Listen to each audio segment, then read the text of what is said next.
Hey there, Jake here from CVP. This is Sony's latest cinema line camera, the FX5, and it's got some seriously impressive specs, features, and interesting tricks up its sleeve. But does it deliver on everything that everyone has wanted in an FX3 successor? And is it worth looking at for an upgrade? Well, let's take a look.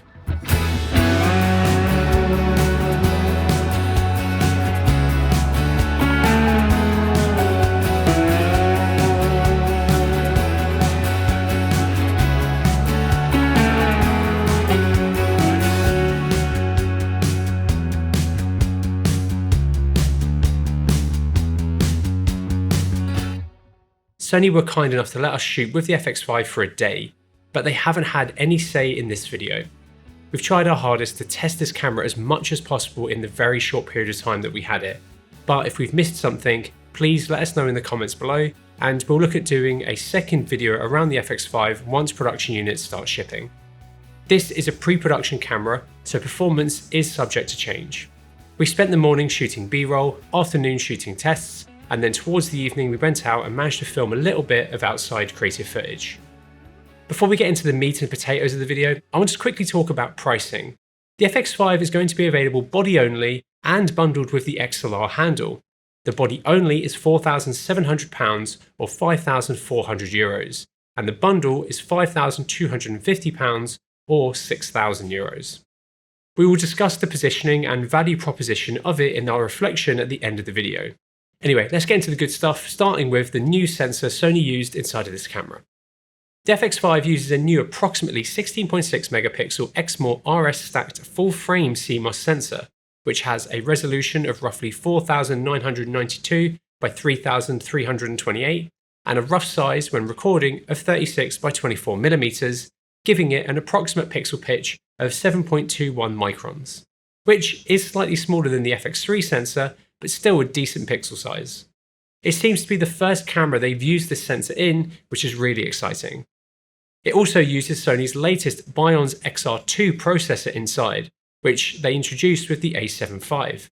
This new processor combines the regular XR and AI processors found in other cameras and combines them together into one dedicated chip, not two separate ones.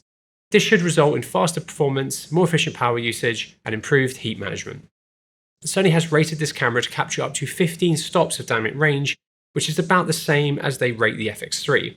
This is plenty good enough for most shooters, but the FX5 actually features a new trick up its sleeve to give you a bit more dynamic range. The FX5 features a new dual gain output mode similar to the one found in the A7R6 that also came out recently. This is similar technology found inside the Canon C70 and Arri Alexa cameras, and it essentially combines two different sensitivities to give you a cleaner image with more dynamic range. Sony isn't stating how much extra dynamic range you get from using this mode, but we have shot our regular Latitude tests in this mode and a range of creative shots, so we'll be able to judge roughly. Like the A7R6's system, you essentially get much cleaner shadows. We can see this in these low light shots where the dual gain mode brought up to 3200 ISO is so much cleaner than the regular ISO 800 footage brought up to 3200 as well. It actually looks as clean as 12800 base footage brought down to 3200, but if we look at the highlights in our scene, we can see just how much more information we have there. This is awesome, and when used in conjunction with the Cine EI mode, it's going to result in some really clean images. There are some limitations though when using this mode. It limits the maximum frame rate to 30 in 5K 3x2 and 60 in all other modes. It can only be used in certain sensor modes and cannot be used in the camera's slow and fast mode. But you can use it in RAW. When shooting in S-Log3 it has the same base ISO of 800, but you can only go up to 3200 in log or 2500 in custom with it enabled. It also increases the sensor's readout time, which we'll explore further later in the video. So this is going to be really helpful in wide dynamic range scenes where you want to expose for the brighter areas or clipping in your scene, and then pull back your shadows and get less noise. Of course, like we say, there are a few limitations to it, but whether it's worth the trade-offs will depend on the scene and the shot. It's awesome to see this feature added to this camera, and we can actually see the effect of this much clearer in our Latitude tests. As we've said, when it comes to dynamic range, Sony have stated that you can capture up to 15 stops, but let's run it through our regular Latitude testing. For these series of tests, we had a few cameras we wanted to put the FX5 against. So these tests consist of the FX5, FX3, C50 and Panasonic S1 II. We chose these cameras factoring in their price, performance and limited time we had with the FX5. We captured the FX5 at each of its base ISOs and in its dual game mode, but for the others we only tested them at their low bases due to the time constraints. However, we have reviewed all of these cameras previously, so if you want to see how they perform fully, check those videos out after this one of course. But obviously these shouldn't be compared to these results categorically. We used our trusty Zeiss Otus 55mm f1.4 with different EF adapters across the different cameras. Here's a breakdown of our methodology for these tests and the different formats that we shot across the different cameras. We shot RAW on all of them apart from the FX3. Anyway, let's take a look at the results. Starting with overexposure, we can see that across all of the different modes we shot with the FX5, performance is actually pretty comparable. We can see our color checker starting to clip at around 4 stops, Sam's skin starting to break at roughly 4 1/3 stops over, with it really going around 5 stops. The FX3 is actually pretty similar in performance, with maybe Sam's skin looking a touch better, but it's a really small difference and it could just be the distance of Sam from the light changing ever so slightly. Both the C50 and S1 II also perform very similarly, with clipping at around the same point. I think the C50 handles the saturation of Sam's skin clipping the best straight out of camera, but this is something that you could easily resolve in post with the FX5 clip, and of course, the S1 II does have its excellent dual game mode, which would increase performance here quite a bit. I think the FX5 has the nicest image straight out of camera though. Right, underexposure, and this is where the FX5 really shines. Looking between the 3 different base ISO clips, I think they look pretty similar, though the 12800 clip seems to be slightly noisier overall. But of course, this test isn't really fair for showing the benefits of these higher base ISOs. We will show you the power of these higher base ISOs in our low light testing in a bit. Performance is still good here, with the camera holding on to detail and color well even into the deeper stops. However, if we turn the dual game mode on, we can see where this new mode really shines. Comparing the clips at 4 stops under, we can see how much cleaner the image is. It's such a big difference. Look at this clip, it's 6 stops underexposed. And I think honestly, it might be one of the best 6 stops under performance I've ever seen testing. This paired with working in Cine EI mode is going to be really powerful, as you can increase your EI, thus underexposing, protecting your highlights, and then bring back shadows in your scene, which thanks to this new mode will be lovely and clean. I'm excited to test this camera more and explore how to really maximize the image quality with it. Compared to the other cameras, I think the C50 also holds on to detail well, but it does look less saturated overall than the FX5 and a good bit noisier. The FX3 at ISO 800 looks pretty bad after we've just checked out the FX5's performance.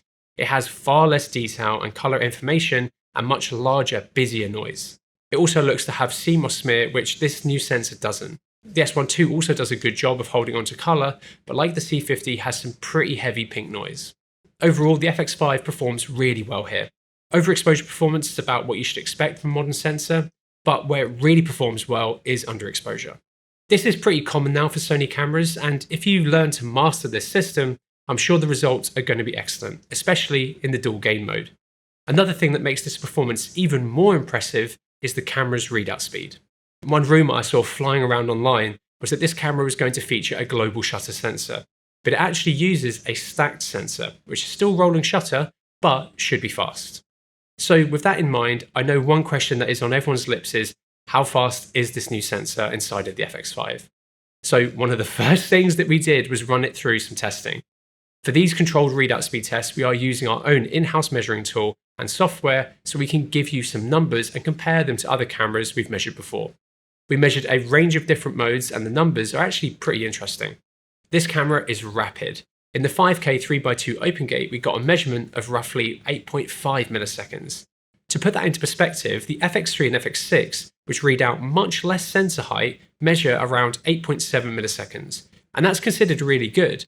But when we drop the FX5 into 16 and 17:9 modes to match the height of the FX3 and 6, we can see the FX5's time drop even more to around 5.5 milliseconds in 16:9. And if we window it into 3.8K, which uses a little bit less of the sensor, it's below 3 milliseconds. If we enable dual gain, we can see these times increase. Open gate jumps up to roughly 18 milliseconds, and 16:9 goes up to roughly 14 milliseconds. That's not awful, but it is a substantial increase over the regular mode. I think sub 20 milliseconds is actually really usable, And if you'd rather trade the extra dynamic range for faster readout speeds, you can easily do that, which is great. Overall, I think the performance here is pretty fantastic, especially given the overall sensor performance. It's not instant like a global shutter, and that would have been cool to see, but I think this is more than fast enough for most videographers and filmmakers, and way faster than a lot of its competition. If you want to keep up with the latest and greatest kit, please subscribe to the channel if you haven't already. And if you want to buy anything you see in this video, or you want to get your hands on the FX5 or any other kit here in the UK or across Europe, head over to cvp.com where our experienced team is waiting to help you. The FX5 has a range of picture profiles to choose from, including Sony's standard S-Log3 S-Gamma3.Cine and S-Cinetone. You can also load in your own LUTs, which you can embed into your clips. It's good that you have a range of quick deliverable profiles and S-Log3 if you want to colour your footage in post. We shot all of our creative clips in S-Log3, and it really is easy to get a nice looking image in post fast. Sony have come a long way with their colour science, and the FX5 looks really good now. We actually managed to grab a quick shot with both the FX5 and Venice 2 to see how close the FX5 is to Sony's flagship camera. And in this very quick shot outside, with slightly different lighting, they look surprisingly close to each other. The colour of the FX5 looks great. I think it's going to be a fantastic B or C camera to higher end cinema cameras like the Venice 2, and even other brands like Arri and Red. While processing our Latitude tests, I also thought to myself that the FX5 clips look the nicest out of the cameras that we tested.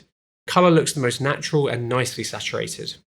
The sensor used across the A7S III, FX3 and FX6 has now become legendary for its incredible low light performance. So the FX5 has some serious shoes to fill. So let's take a look at all things noise, low light and exposure. The FX5 features a triple base ISO, which in S-Log3 is 800, 4000 and 12800.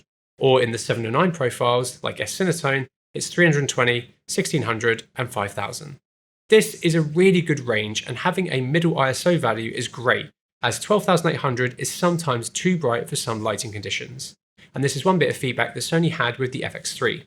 These aren't true native ISO changes like a Venice, so their noise is different when exposed the same.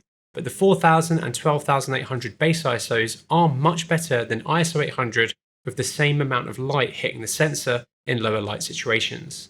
Like other Cine Auto cameras, the FX5 has an auto pixel restore function which can be used to help repair stuck or dead pixels. This is nice and quick to do, only taking roughly 5 seconds. And if this is like other Cine Auto cameras, every now and then this will pop up when you turn the camera on and it will tell you to execute one. So make sure to do that when it does. For our low light tests, we shot on the FX5 in both XOCN and XAVC with noise suppression off, and then at the 3 different levels of reduction across both formats, keeping the amount of light hitting the sensor the same. Looking through our example shots, we can see clear steps in noise reduction throughout the different ranges. It's great you have the option to balance noise reduction and detail in camera in both XAVC and RAW. In the heavier suppression modes, you can see clear noise reduction artifacts, but obviously a cleaner image. Noise reduction in camera can be really helpful if you don't want the lengthy renders that post-production noise reduction can result in. But it's also great that you have the option to have less noise reduction, so in post you can dial in the amount of and type of noise reduction that you want to use and really maximize image quality, but obviously at the expense of time and render power. We also had an FX3 next to the FX5 shooting at its default noise reduction at its 2 base ISOs. Both of these clips are shot in XAVC, and at ISO 800, the FX5 looks to have a touch more lumen noise, but less blocky chroma noise. It also has more detail than the FX3's image. At ISO 4000, which of course is unfair for the FX3, we can see just how much better the FX5 looks. These FX5 clips have no noise reduction as well. We can also see with the FX3, the camera is struggling with low light autofocus compared to the FX5 system, which doesn't hunt at all. And this is using the same lens on both cameras. At 12800, I think the FX3 does look less lively because of its lumen noise reduction. However, the FX5 is far more detailed. If we compare the FX3 to the FX5 with noise reduction, I think the FX5 looks pretty similar in regards to lumen noise at both bases with low noise reduction on. Past that, you get less noise, but of course at the trade-off of noise reduction artifacts. Sony have done an excellent job here, and in practice the camera looks like it's equally a low light beast as the FX3. These late night shots were all shot at 12800 with low noise suppression, and it looks great. Even this 51200 ISO clip is pretty clean considering how little light there is in this scene. It's another key thing that makes the FX5 such an incredibly versatile camera. The FX5 has a range of base setting modes you can use it in. This includes Custom, Flexible ISO, Cine Quick, and Cine. Custom puts the camera into a regular exposure mode where you can shoot in 709 profiles like S-Cinetone and use ISO as you normally would. Cine is there for people who want to get the absolute most dynamic range out of Sony's cameras. In this mode, you can only record at the 3 different base ISOs, and then instead of using ISO, you are adjusting EI or exposure index. As you adjust your EI, the camera is essentially showing you a change to your viewing brightness via a LUT, without changing the base sensitivity of the camera. This is so you can shift the midpoint of your dynamic range. If you're in a low light scene, you may want to decrease your EI, and this means you will be effectively decreasing the brightness of your monitored image, and therefore need to increase the amount of light hitting the sensor to get a correctly exposed image, thus increasing your shadow dynamic range but decreasing your highlights. This works the other way around in brighter scenes. Shooting at a higher EI will increase your monitored brightness and require you to reduce the amount of light hitting the sensor. This will help increase highlight information but increase overall noise. This principle can be applied at whatever base ISO you are at, but they will all behave slightly differently as they have slightly different amounts of noise, with of course 12,800 having the most. To switch between the bases in this mode, you will have to either dig into the ISO menu, or you can easily just rebind switching between the bases to a button, which makes switching really quick. In Cine Quick, the camera will automatically change your base ISO as you increase and decrease your EI, but you still won't be applying any gain to your image as you change the EIs from your base ISO. The principles of Cine still apply. When you hit 2000 EI, the camera switches from 800 to its 4000 base. And when you hit 8000 EI, it changes from 4000 to 12800 base. This could be a helpful mode if you want to expose like the Cine, but want a little bit of help from the camera. In the camera's flexible ISO mode, it behaves the same way as it does on a camera like the FX6. So this means that unlike the FX3, where as you go through the ISO range, it automatically switches base ISOs in the background, you still have to switch between the different base ISOs, though you are actually applying and recording the gain increases and decreases at the different ISOs. So if you want to shoot log but use ISO as you normally would, this is the mode to do it in. I do think it would be good for them to have a mode in this camera that behaves like the FX3.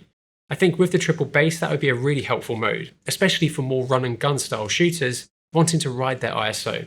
It would be a killer addition for them.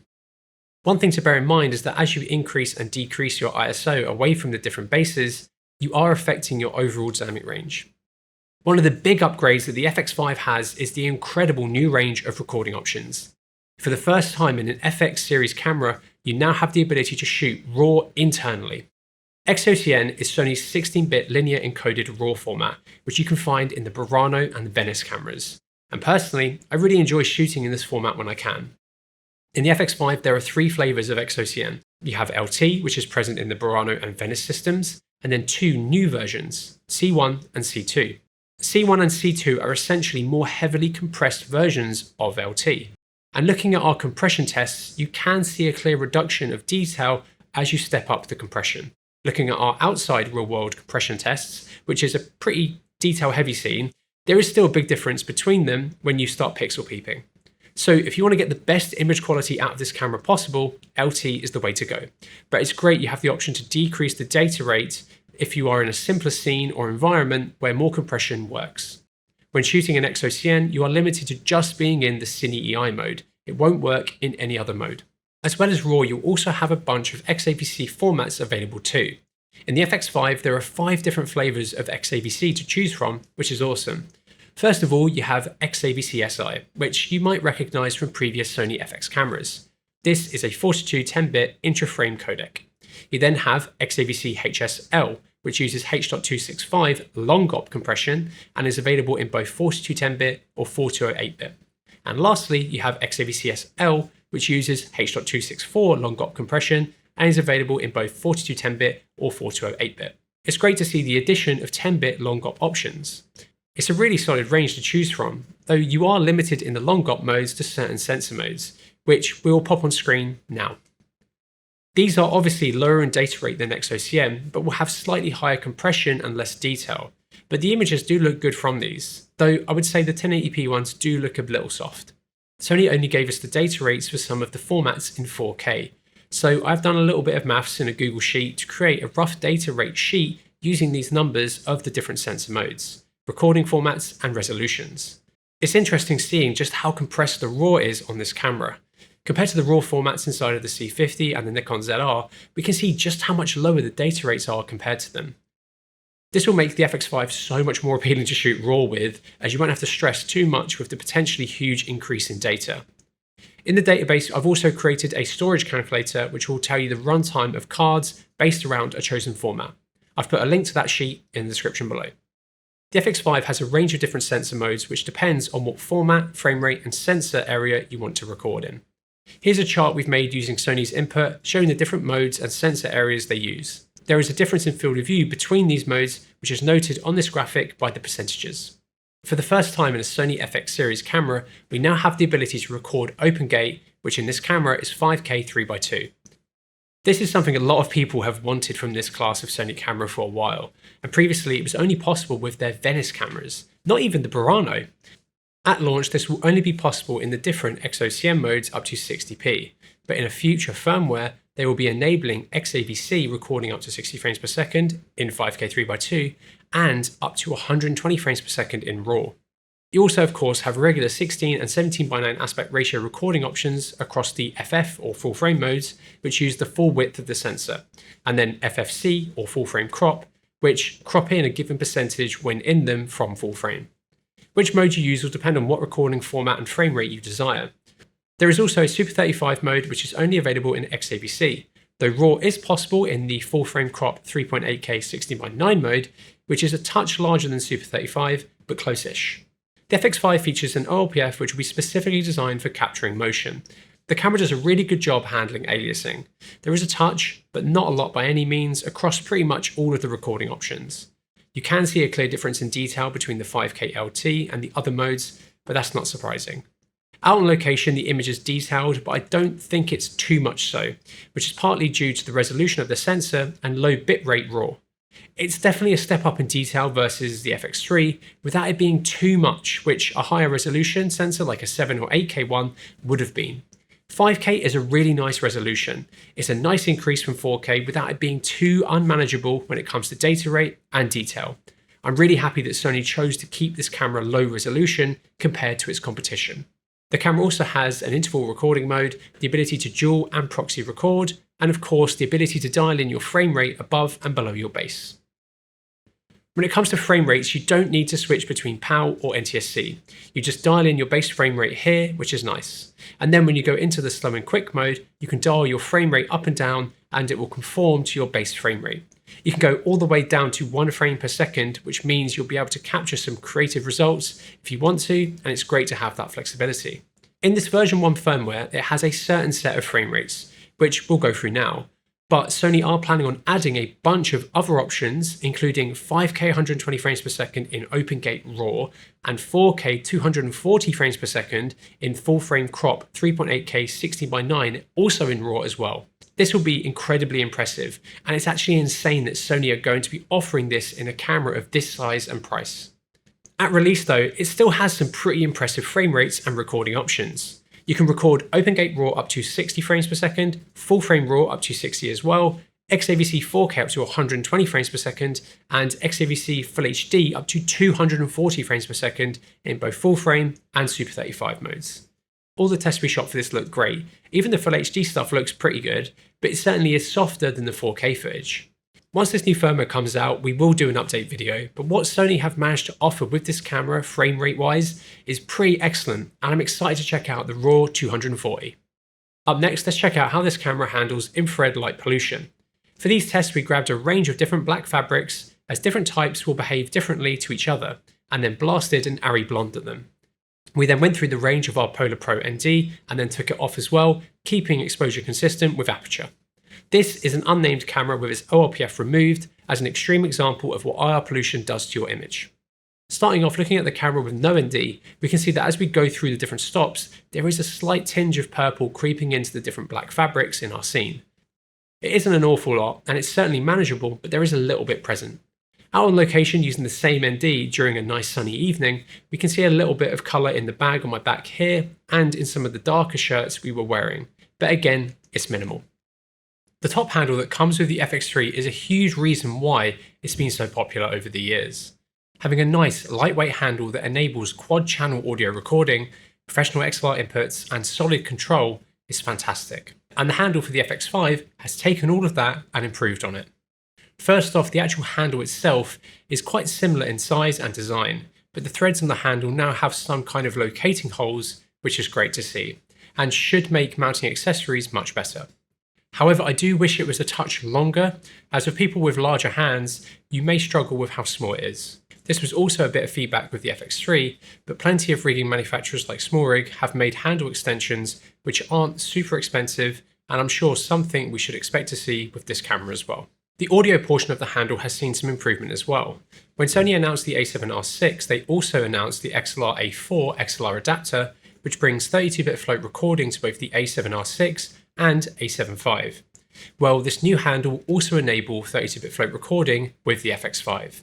Without the handle attached, it's not possible though, which I think is a bit of a shame. But it's great that we now have the option on an FX series camera for 32-bit float. This is a great addition, and in the menu you can choose to record it directly attached to your video clip or as a separate WAV file, which is nice as well. 32-bit float recording is super useful, especially for solo shooters who may forget to set their levels perfectly when shooting because they've got so much to think about while they're out on set. It can still record up to 4 channels, features both wind and low pass noise reduction options for the built-in internal microphone and external sources, and now has dual AD converters. Like the XLR-A4, you can also use this handle as a USB-C audio interface via the USB port on it with a computer, which could come in handy.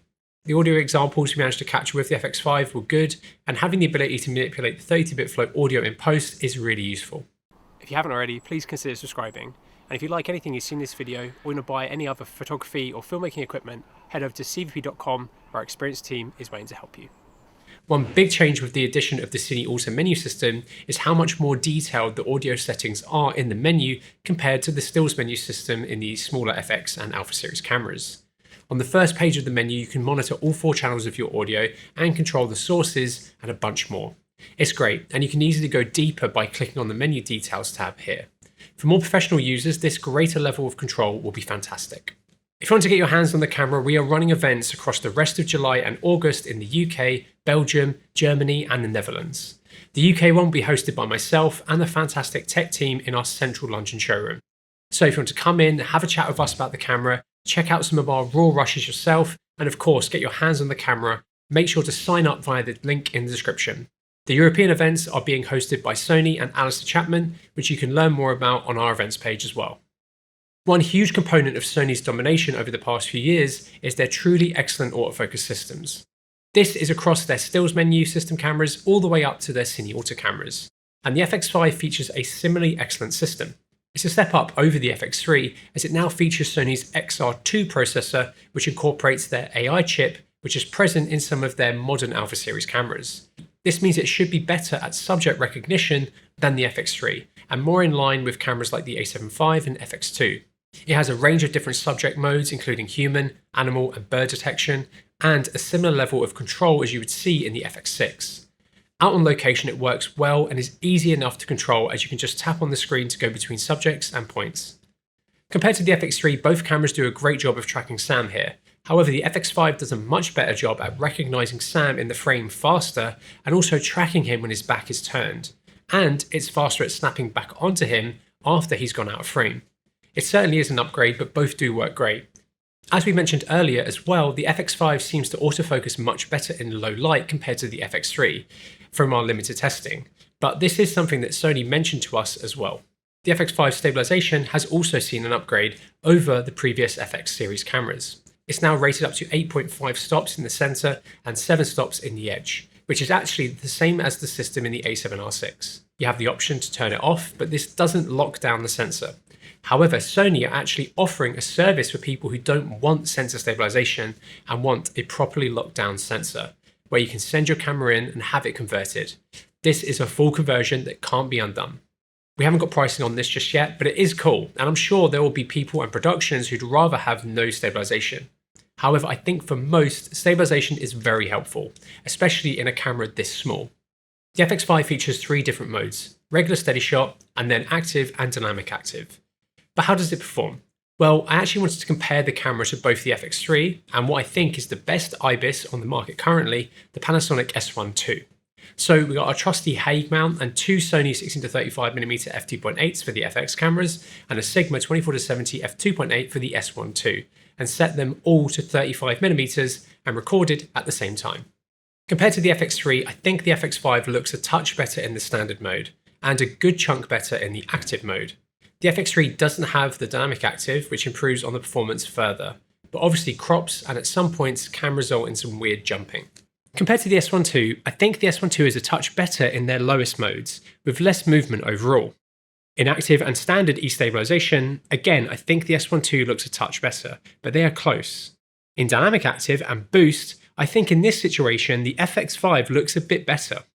The S1 II performs well, but the FX5 is no slouch. Over Sony's older cameras, it is a solid upgrade overall, and most people will likely just run it in steady shot unless you need the extra performance of the active modes. We shot most of our creative footage in the regular steady shot mode, and it gives good results without it looking too digital. Thanks to Sony finally adding 3x2 open gate recording, the FX5 is actually a good camera for shooting anamorphic. Being able to record the full height of the sensor means shooting with a range of anamorphic squeezes can result in some great imagery and delivery aspect ratios. 1.5 is probably going to be the most used on the FX5, as they have become both more available and more affordable. When using a 1.5 times anamorphic lens like the Atlas Mercury, Cooke AP3s, or DZO Arcana, you get a de-squeezed aspect ratio of 2.25 to 1, which is a nice place to crop to the different anamorphic delivery aspect ratios. With this, Sony have also added more de-squeezes into the FX5. So you now have the option for 1.3, 1.5, 1.6, 1.8, and 2 times de-squeezes, all in camera. Fortunately, the FX5 uses the same recording media as the FX3 and plenty of Sony's other modern FX and Alpha series cameras. It has the same dual card slot, with each slot being able to take either SD or CF Express Type A. This is going to be great for anyone upgrading from an existing Sony camera that has already bought media for them. If you want to shoot XOCN, you will require VPG 400 rated CF Express Type A cards, as the camera will not let you record it onto SD cards. A lot of the modes are possible to record onto nice fast SDs, but if you want the best performance, offload speeds, reliability and flexibility, I suggest just grabbing CF Express Type A cards if you can. VPG is a rating system of the minimum sustained write speeds of media, with 400 meaning 400 megabytes per second. The FX5 will allow you to record onto other uncertified CF Express Type A cards, but you will get a warning come up on the camera when using them. So for peace of mind and reliability, if you want to shoot XOCN, grab some of the recommended media for the FX5. We've made sure to attach the right media onto our accessories of the FX5 on our website. Using the data rates provided by Sony, I've created a rough database of different recording times and media sizes, which I'm going to put on screen now and put a link to in the description.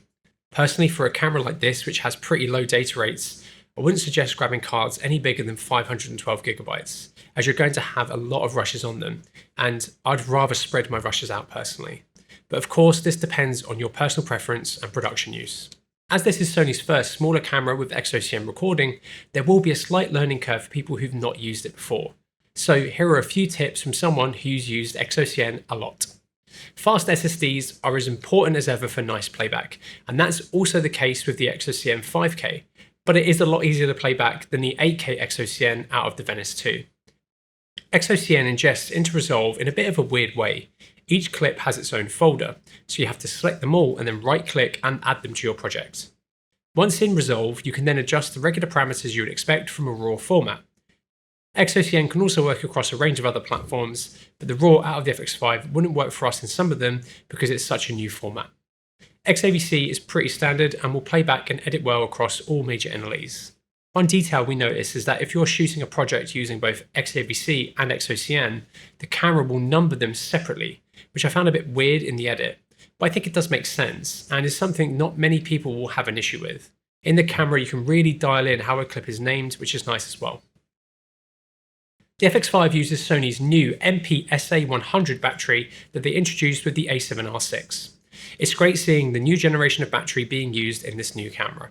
I know existing Sony users with loads of NPF Z100s could be frustrated to have to upgrade, but this has to happen at some point, and these batteries are a good upgrade. This new battery is roughly 17% higher in capacity, but is more intelligent and can charge much faster than the FZ100.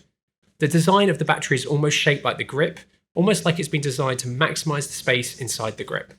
In the camera, you can check a battery's health, which will be helpful for understanding the age and condition of your batteries. The battery life was actually surprisingly good, and Sony have said that it should be an improvement of roughly 30% over the FX3. In practice, this holds true, as we managed to shoot a good chunk of the day across 3 of these batteries, and that was shooting a lot in the RAW, with the screen pretty bright as well. Their new dual-channel USB-C PD charger, which comes in the box with the camera, will also allow you to check the health of the battery as well. And it's been designed to charge these batteries much faster than the previous FZ100 battery and charger combination. It's great, and we used it throughout our day filming with the camera to charge batteries both in our studio with a regular power supply and in our bags on location using a portable battery bank. The camera doesn't come with a power supply for the charger, so make sure to grab one if you need one as well. You can also power the camera via the USB-C on the side, but if you want something more secure, you should be able to get a dummy battery cable adapter for it for your given power solution at some point. At release, there aren't any DTAP adapters yet, but Sony have made a USB-C PD battery adapter for secure mains powering. The FX5 features a new and improved cooling system, which Sony have touted as being pretty powerful, as they are saying the camera can record continuously for 24 hours. The FX3 was already very good in this regard, so I'm sure this will hold up as well, but we didn't have the time to test it more rigorously. However, we did shoot pretty much the whole day continuously with this camera, and while at points it did get a little hot to touch, it didn't show any signs of overheating. This is obviously one of the large benefits the FX cameras have over the Alpha series, and a clear reason to grab one over an Alpha. Better peace of mind while shooting video for longer periods of time or hotter environments. You can also control the fan settings in the menu if you find it particularly loud in a certain shooting situation. On the back of the FX5, we have a lovely new 3.5-inch 16:9 screen, which we haven't seen on an FX or Alpha series camera previously. When putting the FX3 side by side with it, we can see just how much larger it is, and in practice, it is much better. It's not quite as big and nice as the Nikon ZR's LCD, but it is a decent step up from the previous FX generation of cameras. It also uses the fantastic 4-axis style screen found on Sony's newer Alpha series cameras, and it's great to finally see this on an FX series camera. You can tilt it out of the body and then out and around. It's excellent, and I really like the ability to point it up without needing to flip it out. It's lovely to use.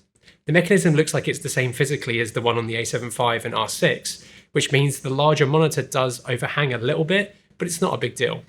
It feels solid to operate and is really versatile. The image on the back is nice as well, and it was bright enough for the environment we were outside in during our time with the camera. However, in brighter sunlight, the FX5's next party trick came in quite handy. A good quality viewfinder is honestly something that I think gets overlooked on video focused cameras nowadays. We can see this across the different brands, and I think it's one of the big reasons why people still buy the A7S III instead of the FX3. With the FX5, one of the biggest new additions is the optional viewfinder.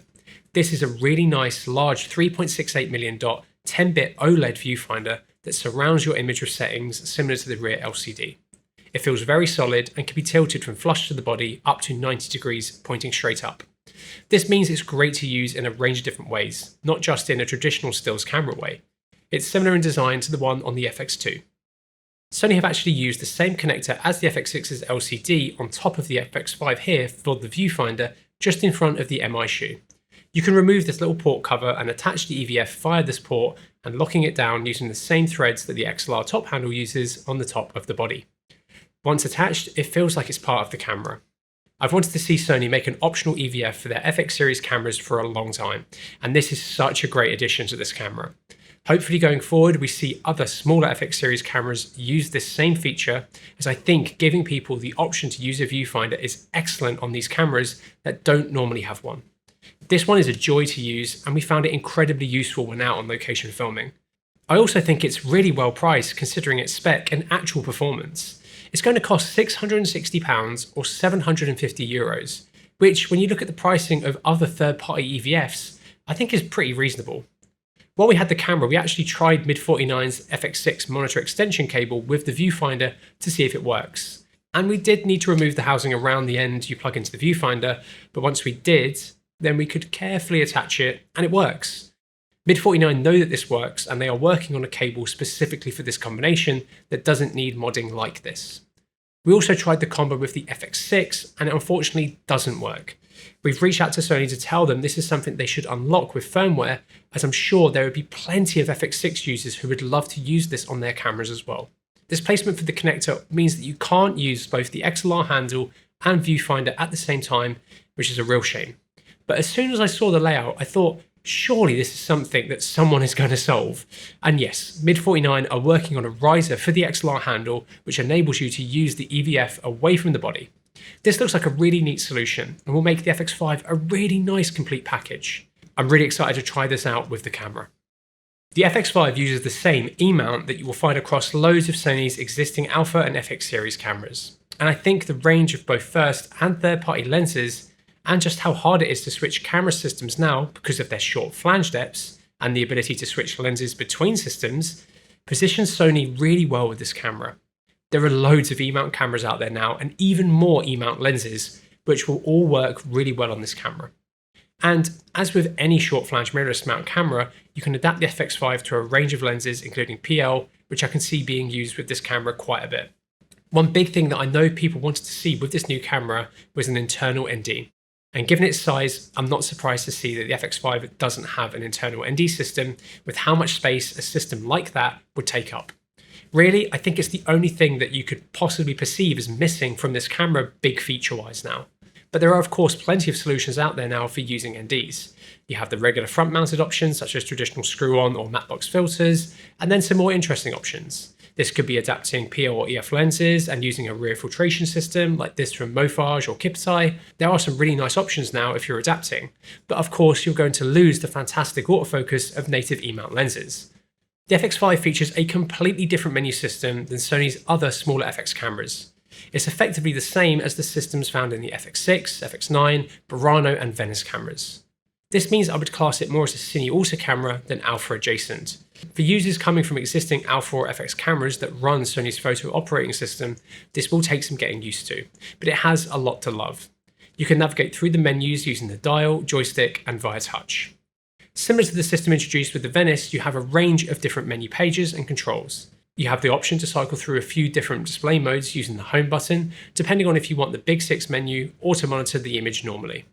You can then short press the menu button to bring up the quick access menu, and if you want to delve into the deeper menu system, you just need to hold the menu button down. On the first layer, you have a range of functions that you may need quick access to while shooting, and then if you need to go into greater detail on a given page, you can just tap on the bottom right and it will take you through to that section of the deeper menu system. The info page on this is pretty cool as it shows a bunch of details about your battery and media, which could be really useful. I really like this separation of shooting menu and deeper menu. That way you don't need to delve in and get lost in the deeper menu for a simple shooting change. When you hit the user button, this will bring up another range of functions which could be handy when shooting. There's plenty of control and customization here. I think most people will be able to get this set up in a way that feels most comfortable to them. I also really like the surround view on the monitor. It keeps your image clear while still being able to see crucial settings nicely around it, and that's also how it's displayed in the viewfinder as well. The FX5 is actually really fast to turn on. It only takes about a second to boot up, which is incredibly impressive. However, as with some of Sony's other cameras, the FX5 will restart when you change some settings, such as when going between the different base shooting modes and going between RAW and XAVC formats. But this is decently quick and again, just worth understanding for when you're shooting.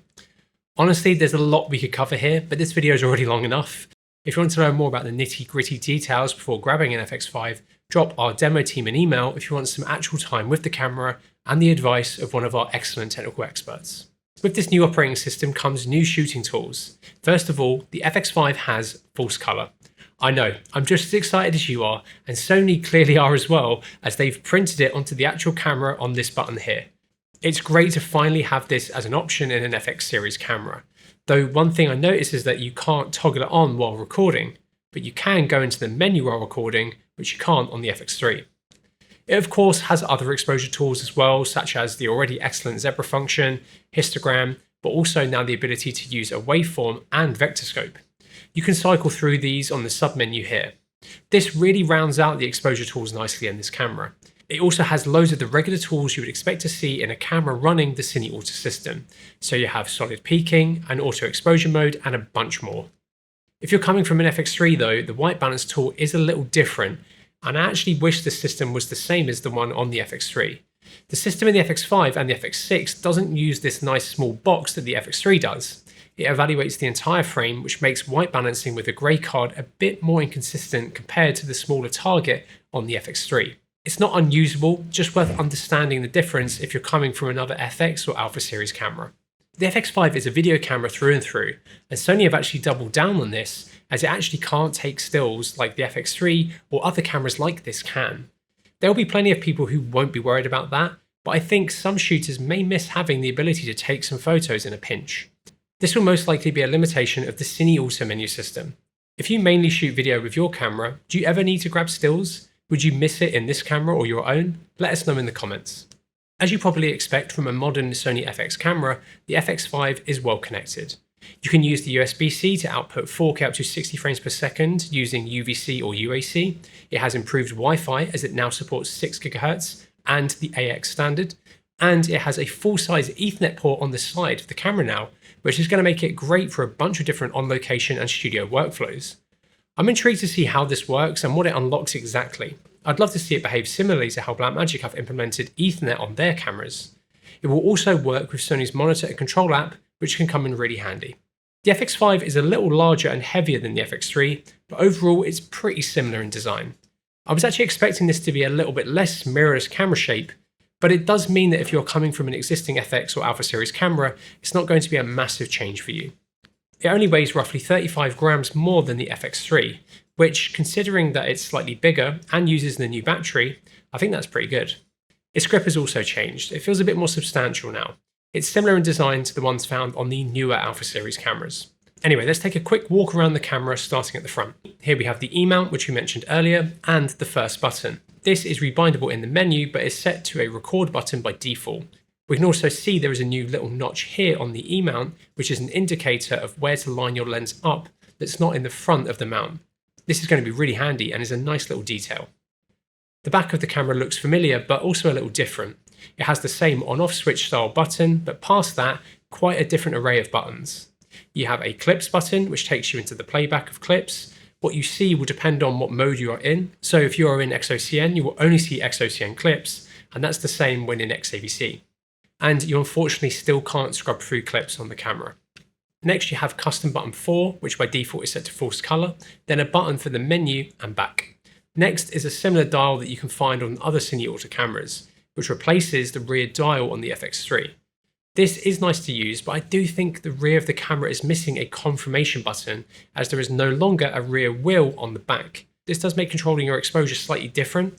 Of course, you aren't changing your shutter too much when shooting motion, but it's still a bit odd to not have control of ISO, shutter speed, and aperture on 3 distinct dials on a camera of this shape. But I guess with shutter angle being in the camera now, and more Sony lenses having aperture rings for control, this is just a change in design philosophy and something to get used to. This button can be pressed on top to confirm things, and if you have the camera more rigged out and configured less like a hybrid, I think it does work nicely. There are only 3 buttons down where your thumb normally rests: a custom button, home, and user. These are helpful though to navigate through the different menu layers. On the top of the FX5, it's similar to the FX3, but there are a few changes. First off, there are 3 threads for mounting different accessories and the handle or viewfinder. You have the connector for the viewfinder and then the MI shoe, which can be used for a range of accessories, and of course, the handle. You have a witness mark, the 2 scratch microphones, and then a range of different buttons. This consists of a record button, joystick, and then 3 buttons which are rebindable. You then have the shutter button, which out of the box needs rebinding to record if, like us, this is something you're used to. It also has a zoom rocker on the shutter button, which can be used for powered zooms and clear image zoom. On the bottom of the camera, you have the battery door, and then 2 quarter 20-inch threads. It's so great to see 2 proper threads here. 2 threads is always better than 1, as you can attach accessories and tripod plates with 2 screws instead of 1, which means no spinning on a single thread. This is actually pretty rare to see on smaller cameras like this, so good job, Sony. On the left, you have the camera's inputs and outputs. This consists of a full-size HDMI port, full-size Ethernet port, 2 USB-C ports, and 3.5mm headphone out and microphone inputs. Full-size HDMI is great to see, and I like the door system. The micro USB on the FX3 has been replaced with a USB-C, which makes sense, though it does change what you can use with it slightly. These USB-C ports are going to be great for power and data management. The headphone and mic ports have changed as well. They don't have any doors for covering them now, they are just constantly exposed, similar to the updated design on the FX2. The camera has been designed to be dust and moisture resistant, but it doesn't have a specific rating for it. The right side of the camera is pretty simple. You have the card door for your recording media and then a single 1/4-20 thread. If you're used to using a small FX or alpha camera, or even a larger FX camera, I think you'll get your head around this camera really quickly. As with any new camera, there will be a range of accessories coming out for it at release and just after as more brands develop them. There are a few things that I'd worth considering if you're thinking about grabbing an FX5. While the camera has mounting points across its body, grabbing some kind of cage will allow for more secure mounting points and rigging options. Sony is also making a new USB-C timecode cable, which will be released with this as well, which could be helpful for some. Of course, you have the new battery, which I would suggest grabbing at least 3 to 4 extra of if you're planning on shooting for long periods. Depending if you're upgrading from Sony or migrating from another brand, will really depend on what we recommend. We will be keeping our accessory section of our FX5 webpage up to date as soon as new bits get announced. If you want some more in-depth help on building your perfect rig, please get in touch with us via care@cvp.com, where you can talk to someone or even organise to come into our UK or European showrooms and get your hands on the camera and accessories yourself. The FX5 is going to be available body only or bundled with the XLR handle. The body only is £4,700 or €5,400, and the bundle is £5,250 or €6,000. The XLR handle will be available to be purchased separately for £790 or €900. When the FX3 was announced back in 2021, its retail price here in the UK was £4,199 with the top handle. So the FX5 is coming in a bit more expensive, but considering the improvements and the fact that pretty much everything has gotten more expensive thanks to inflation, I don't think it's a diabolical price increase. Compared to some of its competitors, it does look a touch on the pricier side, but I think it offers a blend of features that nobody else has executed like this, and Sony have the luxury of a huge existing user base who are heavily invested into their brand, ecosystem, and lenses. I think the FX5 is a logical step for Sony. The FX3 and FX6 are still our top selling cameras and used across a huge range of projects and productions, even though they came out back in 2020 and 2021. The FX5 is clearly the first next generation of FX cameras and slots in between the FX3 and FX6 price-wise. Compared to the FX3, I do think it offers a lot of improvements people have been asking for.